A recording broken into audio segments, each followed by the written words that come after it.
Hi, I'm Dr. Bertice Berry, and I want to tell you a story. My children are beautiful, amazing. I got three of them at once, and then the other two smelled kids on me. And they are all, they have learning differences. And so there's ADD, ADHD, autism, you name it.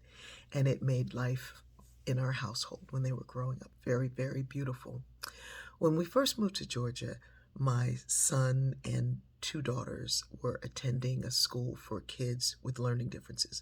It's a brilliant school called Chatham Academy, and it is like one of the best in the nation for educating, forming, and bringing along kids with learning differences. It's an amazing school.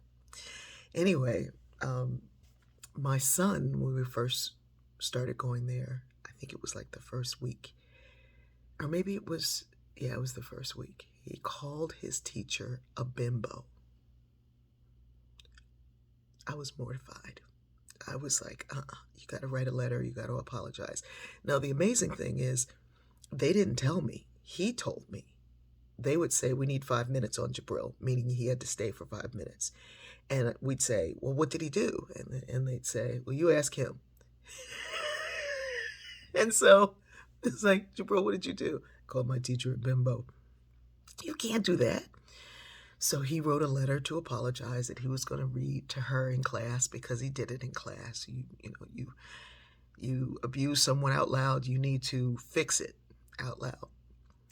And so we went in, and I went in to talk to the principal first, and she was listening to me, and I said, he has a letter that he's going to read, and he's apologizing. And she was just staring at me. And then she says, no, he's not, he doesn't need to do that. And I was like, what? And she said, well, if you teach here, you have to be able to take stuff like that. And she is a little bit of a, she's a little ditzy, so he's not all wrong. And I was like, what? And she said, and we don't add shame to bad behavior. We don't do that. And there's no need to shame him. I'm like, but it's an apology. And she's like, yeah, but for him, it may feel like something else. And I was like, okay. And so she turned to Jabril and she said, Jabril, what do we say here? And he said, you can think whatever you want, but you can't say it. I was like, what? Miss Hannaford was a brilliant principal. Brilliant.